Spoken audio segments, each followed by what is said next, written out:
Guys, my name is आशीष और आप लोग देख रहे हो टेक्नोलॉजी चैनल। सो इस चैनल पर हम एक नया सीरीज स्टार्ट करने वाले हैं जिसका नाम है टेक ज्ञान।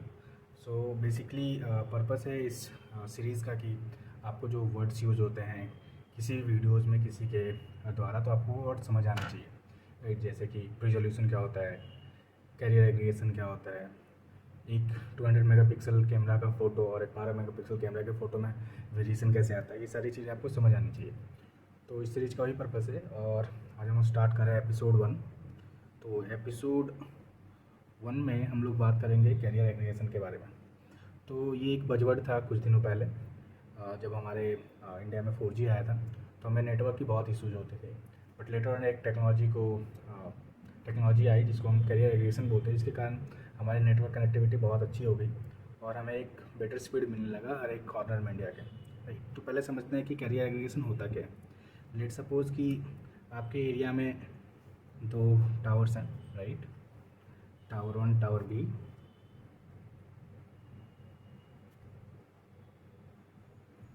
टावर 1, टावर 2 और ये आपका सेल फ़ोन है, राइट। तो जैसे कि हम जानते हैं कि हमारा जो नेटवर्क कनेक्टिविटी होता है, एक टावर टू फ़ोन और फ़ोन टू टावर, ये हमारा एक फ्रीक्वेंसी बैंडविड्थ के अकॉर्डिंग होता है। लेट सपोज़ अगर आपका फ़ोन एक्स वाई फ्रीक्वेंसी पे रन कर रहा है और ये सेम फ्रीक्वेंसी इमिट कर रही है ये नेटवर्क, सपोज़ टावर 1 भी एक्स वाई फ्रीक्वेंसी इमिट कर रही है, उस केस में आप डेटा पैकेट सेंड कर सकते हो और रिसीव कर सकते हो। बट इसमें इशू क्या है कि अगर आप एक सिंगल फ्रीक्वेंसी पे काम कर रहे हो और डेटा भेज रहे हो, रिसीव कर रहे हो, तो आपकी डेटा स्पीड बहुत ही कम हो जाती है। तो इसका सॉल्यूशन है कैरियर एग्रीगेशन। तो बेसिकली होता क्या है कि हर एक सेल नेटवर्क टावर और सेल टावर आप बोल सकते हो, जिसमें मल्टीपल फ्रीक्वेंसी बैंड्स होते हैं। सपोज़ कि टावर 2 में 5 बैंड्स हैं, A B C D E, और टावर 1 में भी आपके 5 हैं, एफ जी एच आई जे। और आपका जो फ़ोन है वो सपोर्ट कर रहा है ए सी डी आई जे। इस केस में आप इस बैंडविड्थ अपने फ़ोन के बैंडविड्थ को यूज़ करके, राइट, आप ये सिमिलर बैंडविड्थ को यूज़ कर सकते हो यहाँ से, राइट। तो आप अब डेटा इजीली भेज सकते हो ए सी डी और आई जे पे, राइट। तो आपका सारा कम्युनिकेशन इसके बीच ही होगा, राइट। तो अब होता क्या है कि बेसिकली जब हम सिंगल बैंडविड्थ पे पहले काम करते थे, अब सपोज कि आपको 100 Mbps की स्पीड चाहिए, राइट, और आपको एक बैंडविड्थ 20 Mbps ही दे पा रहा है, राइट। तो उस केस में क्या होगा कि ये जो बाकी फ्रीक्वेंसी बैंडविड्थ हैं ये भी आपको एज ए 20 Mbps की स्पीड देने लगेंगे।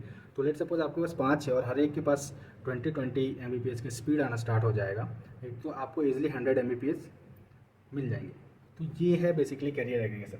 अब इसका रिक्वायरमेंट क्या है? रिक्वायरमेंट ये है कि बेसिकली ये हार्डवेयर कॉन्फ़िगर्ड वैल्यूज़ हैं।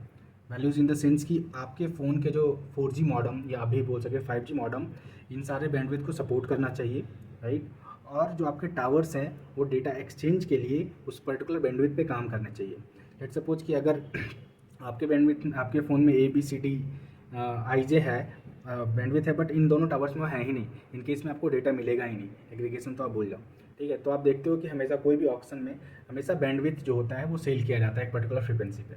तो आप समझ गए कि हार्डवेयर बेसिस पूरी क्राइटेरिया है, राइट, कि एग्रीगेशन काम करने के लिए, कैरियर एग्रीगेशन काम करने के लिए आपके मॉडम में ये सपोर्ट होना चाहिए, राइट, नेटवर्क मॉडम में,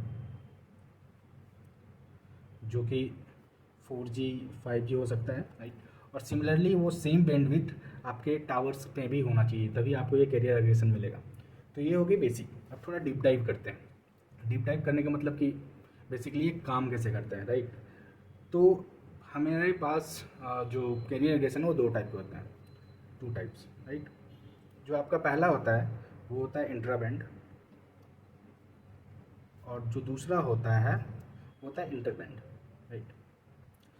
तो इंट्रा बैंड भी 2 तरीके के होते हैं, एक होते हैं कंटिग्यूअस, एक होते हैं नॉन कंटिग्यूअस। अब कंटिग्यूअस की बात करते हैं। सबसे पहले इंट्रा बैंड में कंटिग्यूअस की बात करते हैं, राइट। तो कंटिग्यूअस में बेसिकली क्या होता है, लेट्स सपोज आपके पास एक बैंड है, राइट, एक ही बैंड है, ठीक है। हम 2 बैंड ले लेते हैं ताकि आपको अच्छे से समझ आए। बैंड 1 बैंड 2, ठीक है।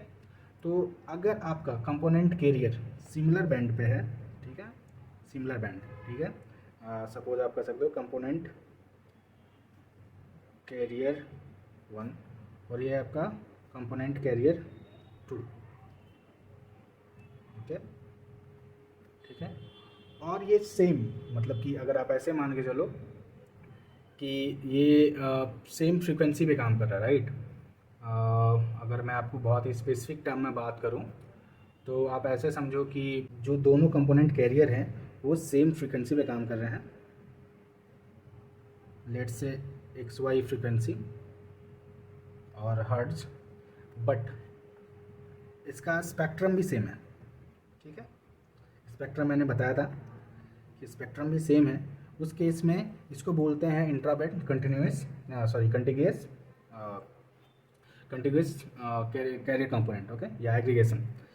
सेकेंड केस में क्या होगा कि आपके पास लेट सपोज इस केस में बैंड 1 बोल लें, इस केस में बैंड 2, ओके। आपके पास फिर से दो कंपोनेंट कैरियर है, okay, component carrier 1, component carrier 2, right. But आप देख रहे हो कि ये फ्रीक्वेंसी तो सेम है, इस बैंड की फ्रीक्वेंसी जो है वो बिल्कुल सेम है, बट जो स्पेक्ट्रम है वो डिफरेंट है, ओके। इस केस में हम इसको बोलते हैं non contiguous infra band aggregation, right. अब थर्ड टाइप, जो थर्ड टाइप है वो है इंटरबैंड। सो इंटरबैंड में क्या होता है, इंटरबैंड ऑलरेडी मैंने बता रखा है, बट एक बार डायग्राम से देख लेते हैं। सपोज मेरे पास बैंड 1 है, बैंड 2 है, राइट। हमारे पास कैरियर कंपोनेंट 1 है, कैरियर कंपोनेंट 2 है, तो यहाँ पे फ्रीक्वेंसी भी डिफरेंट होगी और हमारा स्पेक्ट्रम भी डिफरेंट होगा, ठीक है, हमारा स्पेक्ट्रम भी डिफरेंट होगा। तो हमारे पास ये टोटल 3 तरीके हैं कैरियर एग्रीगेशन के, राइट। और हम श्योर नहीं है, ये एक एल्गोरिदम पे बेस्ड होता है कि हमारे एरिया में किस तरीके के कैरियर एग्रीगेशन काम कर रही है। बट हाँ, पॉसिबिलिटी यही है कि अगर आपके पास एक फ़ोन जिसके आपके पास already carrier aggregation supported modem लगा हुआ है उस फ़ोन में, राइट, तो आप उस नेटवर्क का फ़ायदा उठाकर, जिसके अंदर मल्टीपल बैंड सपोर्ट कर रहे हैं मल्टीपल स्पेक्ट्रम पे, राइट, उस केस में आप अपने फ़ोन की स्पीड को बढ़ा सकते हैं। तो ये बहुत ही एक छोटा एक्सप्लेनेशन है कि हाँ एक कैरियर एग्रीगेशन कैसे काम करता है। मैं कुछ ब्लॉग्स और कुछ पेपर्स में डिस्क्रिप्शन में डाल दूंगा, अगर आपको और भी ज़्यादा इसको एक्सप्लोर करना हो तो आप उसको पढ़ सकते हो, समझ सकते हो, और इसके रिगार्डिंग आपको कोई भी क्वेश्चन तो जस्ट कमेंट सेक्शन में आप डाल दो, मैं उसे एक्सप्लेन कर दूंगा। So thank you so much.